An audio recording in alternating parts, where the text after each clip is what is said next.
안녕하십니까. 최학선 선교사입니다. 행복한 감사기도 37번째 시간입니다. 먼저 제가 기도함으로 시간 시작하겠습니다. 아버지 하나님 감사합니다. 오늘도 행복한 감사기도의 시간을 허락해 주시니 감사합니다. 오늘은 하박국의 기도에 대해 알아보는 시간을 가지려고 합니다. 하박국의 기도를 통해 지금 어려움과 고통 가운데서도 하나님의 뜻을 발견하고 이를 마음에 새기는 아름다운 시간이 되게 은혜 내려 주시옵소서. 하나님 아버지, 이 시간에 함께하는 모든 청취자들에게 하나님의 평강과 기쁨과 감사가 샘솟는 복을 허락하여 주시옵소서. 아버지께서 이 행복한 감사 기도의 시간에 함께하여 주실 줄 믿고 예수 그리스도의 이름으로 간절히 기도합나이다. 아멘. 오늘 행복한 감사 기도의 제목은 하박국의 기도입니다. 먼저 성경 말씀 하박국 2장 4절. 보라, 그의 마음은 교만하며 그 속에 정직하지 못하나 의인은 그의 믿음으로 말미암아 살리라. 하박국 선지자는 도저히 이해할 수 없는 유다의 상황을 두고 하나님의 뜻을 기다렸습니다. 그때 하나님께서는 의인은 믿음으로 살리라는 응답을 주셨습니다. 즉, 의인은 이해할 수 없는 상황 속에서도 하나님의 거룩한 뜻이 있음을 믿어야 하는 것입니다. 궁극적으로 악인은 심판당하고 의인은 그 믿음으로 말미암아 구원을 얻게 될 것입니다. 그러면 하박국은 어떤 사람이며 또 하박국의 기도의 특징은 무엇인지 알아보겠습니다. 하박국은 포용하다, 껴안다라는 뜻입니다. 그는 8번째 소선지서를 기록했는데 하박국서 외에는 거의 알려진 것이 없습니다. 그러나 그가 예루살렘이 함락되기 전에 예루살렘에서 하나님의 말씀을 전한 선지자인 것은 분명합니다. 하박국 1장 1절. 선지자 하박국의 묵시로 받은 경고라. 하박국 3장은 시기오노스에 맞춘 하박국의 기도이자 찬송으로 되어 있습니다. 여기서 시기오노스는 어떤 박자를 말한 것 같고 19절 하반절에 이 노래는 지휘하는 사람을 위하여 내 수금에 맞춘 것이라고 한 것으로 보아서 우리는 하박국이 예루살렘을 중심으로 사역했으며 성전에서 찬양을 담당하던 레위인이었을 것이라고 추측합니다. BC 600년경에 활약한 하박국은 에레미야와 에스겔, 다니엘, 스바냐 등과 동시대의 선지자입니다.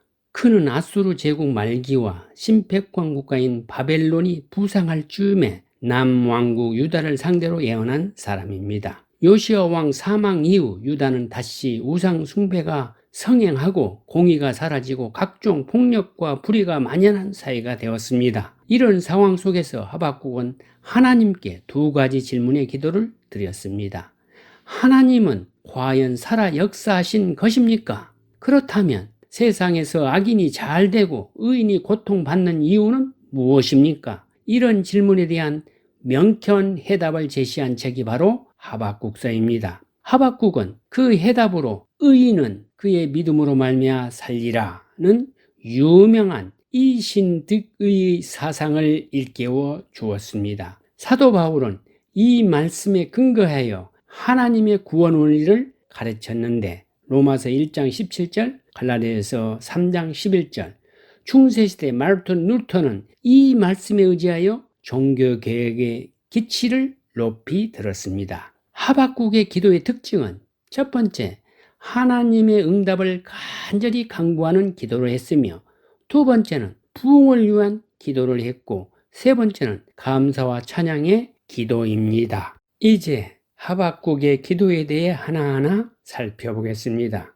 첫 번째로 하박국의 기도는 하나님의 응답을 간절히 간구하는 기도였죠. 하박국 선지자는 유다 사회에 불의가 판을 치는 것을 보고 하나님께 도와달라고 기도를 드렸습니다. 그러나 하박국의 기도는 응답되지 않았습니다. 하박국 1장 2절에서 4절, 여호와여, 내가 부르짖어도 주께서 듣지 아니하시니 어느 때까지리이까? 내가 강포로 말미암아 외쳐도 주께서 구원하지 아니하시나이다. 어찌하여 내게 죄악을 보게 하시며 패역을 눈으로 보게 하시나이까? 겁탈과 강포가 내 앞에 있고 변론과 분쟁이 일어나이다. 이러므로 율법이 해이하고 정의가 전혀 시행되지 못하오니 이는 악인이 의인을 애워싸므로 정의가 굽게 행하여짐이다. 정의로운 선지자였던 하박국은 지금 자신의 눈앞에서 하나님의 도성 예루살렘에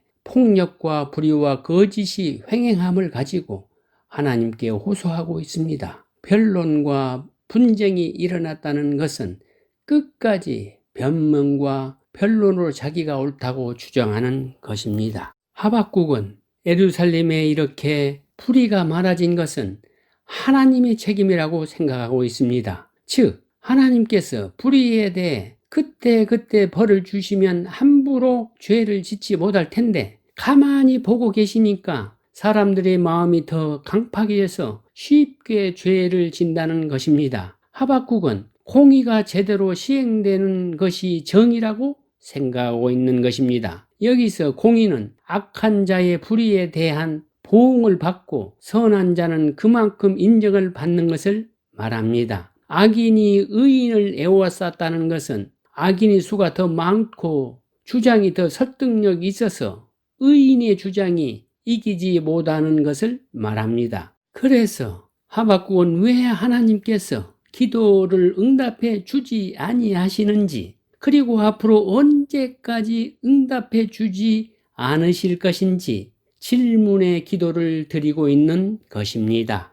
모든 것에는 다 하나님의 때가 있습니다. 그런데 우리는 기다리는 것을 잘 못합니다. 하박국 1장에 보면 선지자는 어찌하여 하면서 하나님의 응답을 간절히 간구하고 있습니다. 하박국 1장 13절에서 14절, 주께서는 눈이 정결하심으로 악을 참아 보지 못하시며 패역을 참아 보지 못하시거늘 어찌하여 거짓된 자들을 방관하시며 악인이 자기보다 의로운 사람을 삼키는데도 잠잠하시나이까? 주께서 어찌하여 사람을 바다에 고기 같게 하시며 다스린 자 없는 벌레 같게 하시나이까? 그러다가 하박국 선지자는 돌연 질문을 멈추고 하박국 2장 1절, 그가 내게 무엇라 말씀하실는지 기다리고 바라보며 나의 질문에 대하여 어떻게 대답하실는지 보리라고 결심합니다. 이는 응답하실지 안 하실지 모르는 막연한 기다림이 아니라 희망과 기대를 가진 기다림이었습니다. 우리는 부르짖어 기도한 후에는 소망을 가지고 인내하며 기다릴 줄 알아야 합니다. 그러면 하나님께서는 선하신 뜻 가운데 우리를 만나 주시고 응답하여 주시십니다. 하박국 2장 3절, 이 묵시는 정한 때가 있나니 그 종말이 속히 이르겠고 결코 거짓되지 아니하리라. 비록 더딜지라도 기다리라. 지체되지 않고 반드시 응하리라. 하나님은 기다리라고 하십니다. 성경 인물들은 한결같이 기다림의 시간이 있었습니다. 아브라함은 25년을 기다려 약속의 아들을 얻었고 요셉은 13년을 기다려 꿈을 이루었습니다. 모세는 80년을 기다려 쓰임을 받았고 노아는 120년 기다려 구원을 받았습니다. 여기서 의인은 믿음으로 말미암아 살리라는 제목의 칼럼을 전해드립니다. 성경 하박국은 의인은 믿음으로 말미암아 살리라고 말씀하고 있습니다. 하박국 2장 4절, 보라, 그의 마음은 교만하며 그 속에 정직하지 못하나 의인은 그의 믿음으로 말미암아 살리라. 하박국이 율법을 지키고 제사를 지내며 하나님을 섬기는 이스라엘을 어떻게 이방 야만인 바빌론을 들어서 치느냐고 항의를 하자 하나님께서 하신 말씀이 바로 의인은 그의 믿음으로 말미암아 살리라는 말입니다. 누가 의인이라고 물으시는 것입니다. 율법을 지키고 제사를 지내면 다 의인이냐? 그렇지 않다는 것입니다. 그렇다면 여러분, 의인이란 어떤 사람을 말하는 것입니까? 일반적으로 의인이란 타인을 위해 의라는 신념에 따라 스스로를 희생해 사람의 생명을 구하거나 도움을 주는 자를 말합니다. 또 특정 조직의 부조리에 대해 고발하는 등 사회적으로 공공의 이익에 해당하는 선행을 행한 사람들을 역시 넓은 범주에서 의인으로 볼 수 있을 것입니다. 예를 들면 박사학위 5개를 버리고 평생을 아프리카에서 헌신한 밀림의 성자 슈바이처, 자신이 그 배를 모두 환자 치료를 위해 아낌없이 사용하며 평생 어려운 사람들을 위해 인수를 펼쳐 한국의 슈바이처 장기려 박사, 토산 안창호, 도마 안중근, 성웅 이수진 등을 떠올릴 수 있을 것입니다. 그러나 성경은 의인은 없나니 하나도 없다라고 말합니다. 성경은 왜 이 세상에 의인이 하나도 없다고 하는 것일까요? 모든 인간은 죄인이기 때문입니다. 모든 인류가 다 하나님의 진노 아래 놓인 죄인이라는 것입니다. 그런데 우리는 어떻게 의인이 된 것입니까? 우리의 의는 하나님의 사랑을 확증시키기 위해 이 세상에 보내셔서 죽임을 당한 하나님의 독생자 예수 그리스도의 피에 의해 커져 주신 것입니다. 하나님의 구원은 당신이 준비하신 당신의 의를 통하여 우리에게 커져 주신 것입니다. 우리는 그 구원을 커져 받았으면 하나님의 사랑과 은혜와 긍휼을 찬양하면 되는 것입니다. 그게 우리의 의입니다. 로마서 5장 8절에서 9절.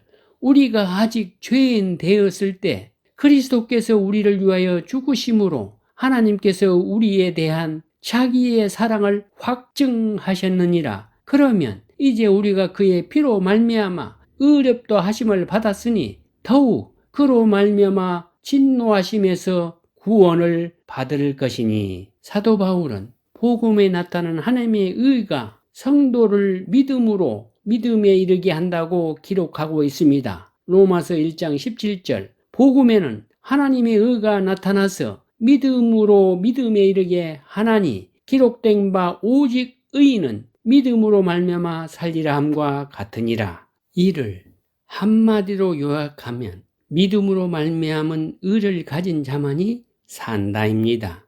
인간의 의, 인간의 열심과 노력과 공로 등으로 만들어진 의는 절대로 사람을 살려낼 수 없다는 뜻이기도 합니다. 그래서 아버지의 믿음이 아들의 믿음을 창조해내는 형국으로 구원이 일어난다고 하는 것입니다. 그게 믿음으로 믿음에 이른다는 말입니다. 결국 의란 무엇입니까? 예수 그리스도입니다. 그 예수 그리스도를 믿는 믿음이 의인에 이르는 유일한 길인 것입니다. 마르틴 루터가 이 말씀을 통해 회심하고 이 말씀에 의지하여 오직 믿음, 오직 은혜, 오직 성경이라는 모토 아래 종교개혁의 횃불을 높이 들게 된 것은 너무나 유명한 이야기입니다. 루터는 고해와 참회와 고행을 통해 죄사함을 받을 수 있다고 믿었었습니다. 그래서 그는 매일같이 성당의 가파른 계단을 맨발에 무릎으로 기어오르고 날카로운 채찍으로 자신의 몸을 후리치는 등 자신에게 체벌을 가했습니다. 하지만 그것으로는 자신의 모든 죄를 일일이 다 고백할 수 없다는 것을 깨달았습니다. 그러던 어느 날 로마서 1장 17절을 묵상하다가 오직 믿음의 원리를 발견했습니다.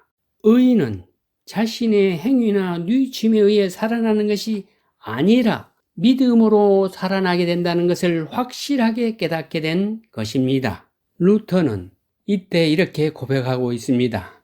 나는 흠없는 수도사였지만 하나님 앞에서는 양심의 큰 가책을 느끼는 죄인일 수밖에 없다. 나의 고행과 참회로 하나님께 인정받는 것은 불가능하다. 따라서 나는 죄인을 벌하시는 의로우신 하나님을 사랑하지 않고 미워했다. 비록 신성을 못 오가는 수준은 아닐지라도 나는 속으로 크게 불만을 느끼며 하나님께 분노했다.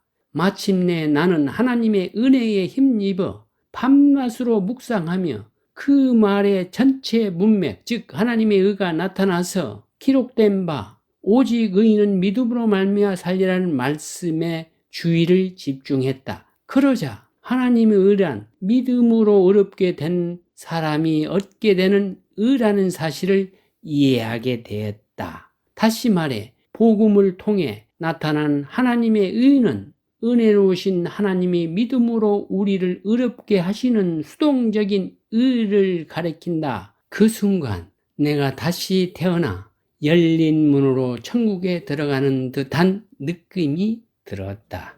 잠시 찬송 한 곡 함께 하시고 말씀 계속하겠습니다.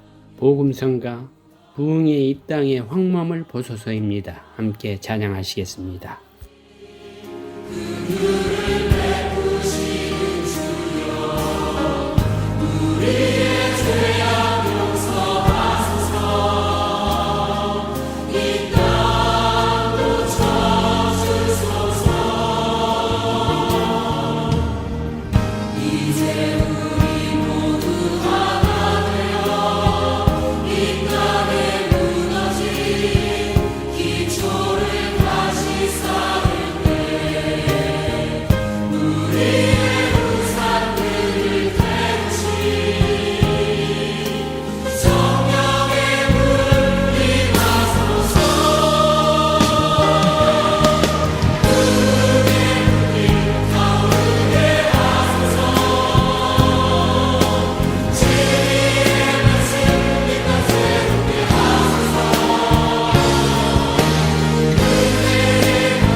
우리는 하박국의 기도를 살펴보고 있습니다. 두 번째로 하박국은 부흥을 위한 기도를 드리고 있습니다. 하박국은 하나님께 예루살렘의 악을 청산하시며 또 바벨론을 심판하심으로 온 세상이 하나님을 알게 하실 것을 알고는 이스라엘의 부흥을 위해 기도합니다. 하박국 3장 1절 2절 시기 온옷에 맞춘 선지자 하박국의 기도라. 여호와여, 내가 주께 대한 소문을 듣고 놀라나이다. 여호와여, 주는 주의 일을 이 수년 내에 부응하게 하옵소서. 이 수년 내에 나타내 주옵소서. 진노 중에라도 궁유를 잊지 마옵소서. 하박국 선지자는 주께 대한 소문을 듣고 놀라나이다라는 말로 기도를 시작합니다. 하나님에 대한 어떤 소문을 들었기에 하박국이 놀란다고 한 것입니까? 그것은 앞에서 하나님이 계시해 주신 내용, 곧 바벨론에 의해 유다의 징계와 바벨론에 임할 심판을 말합니다. 놀랐다는 말은 경외감을 갖게 된 것을 말합니다. 하나님이 유다와 바벨론의 미래에 대한 계시를 말씀하시는 것을 하박국은 들었고, 그것으로 인하여 선지자는 하나님의 섭리와 능력과 주권의 경외감을 가지게 되는 것입니다. 또한 그 경외감은 하나님을 체험할 때 발생하는 자연적인 결과라고 할 수 있습니다. 2절에 언급된 주의 이 일은 이미 하나님으로부터 들은 유다의 징계와 바벨론의 심판을 말하는 것으로 가까운 미래와 먼 미래에 일어날 미래적 사건입니다. 하박국 선지자는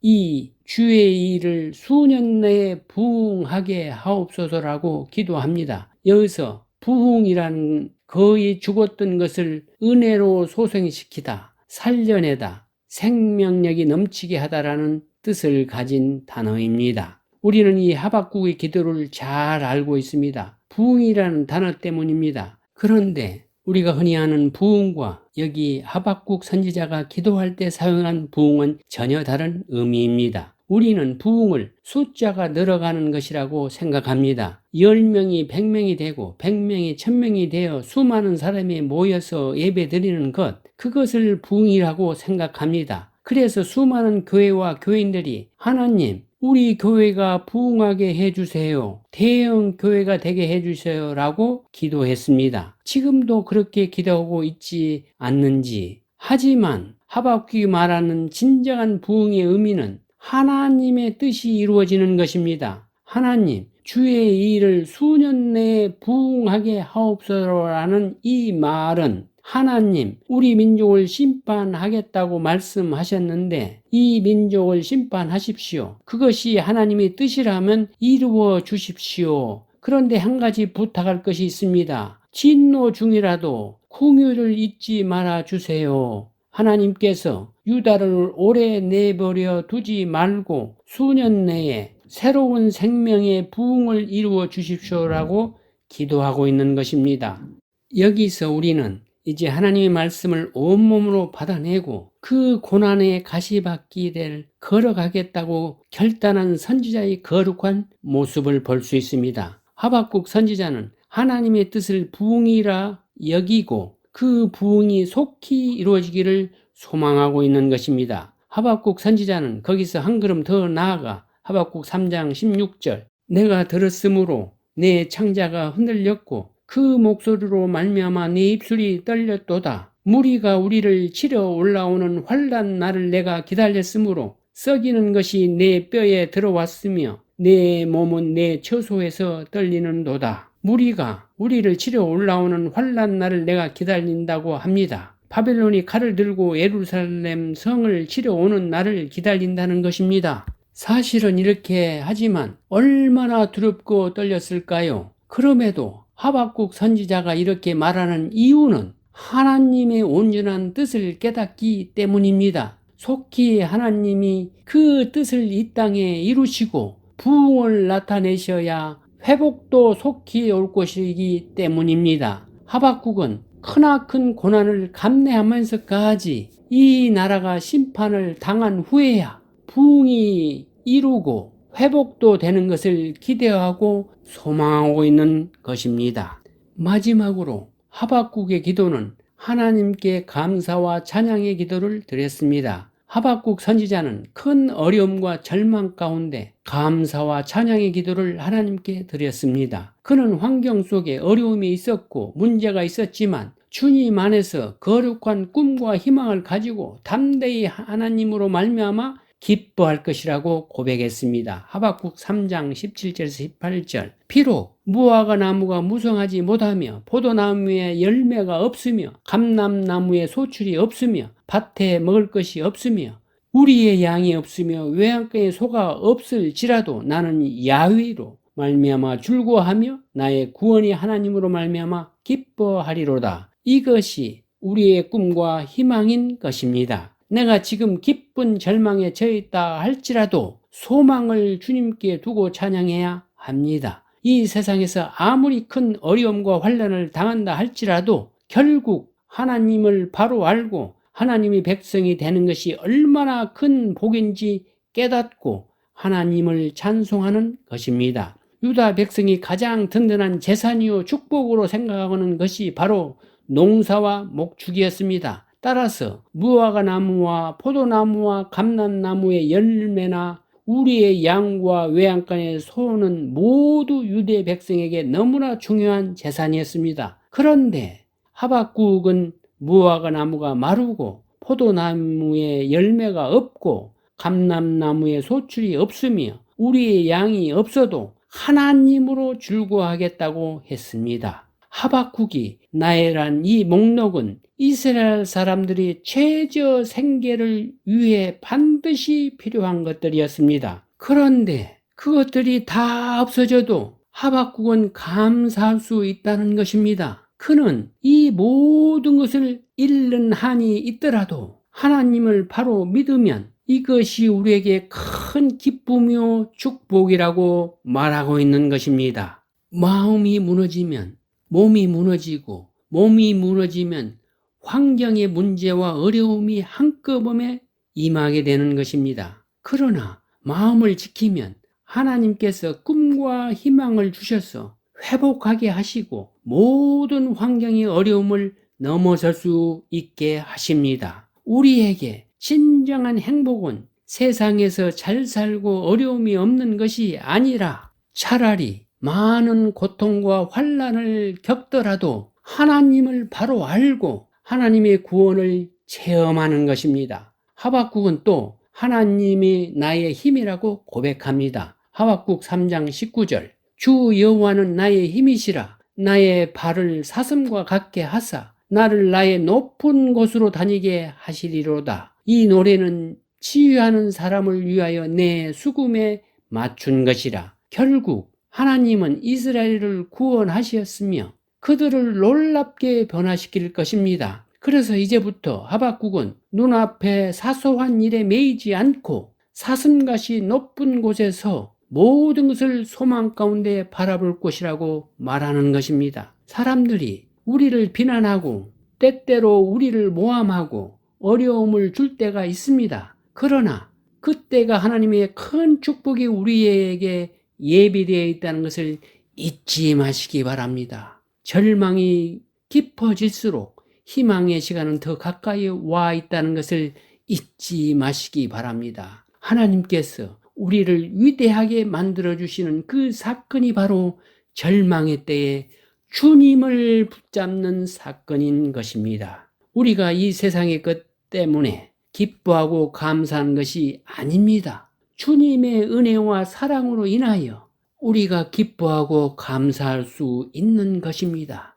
주님의 때에 우리의 발을 사슴처럼 만들어 주셔서 그 높은 산을 막 거침없이 숨도 차지 않고 뛰어 올라가게 허락해 주실 것입니다. 스마냐 3장 17절 너의 하나님 여호와가 너의 가운데 계시니 그는 구원을 베푸실 전능자이시라. 그가 너로 말미암아 기쁨을 이기지 못하시며 너를 잠잠히 사랑하시며 너로 말미암아 즐거이 부르며 기뻐하시리라 하시리라. 그렇습니다.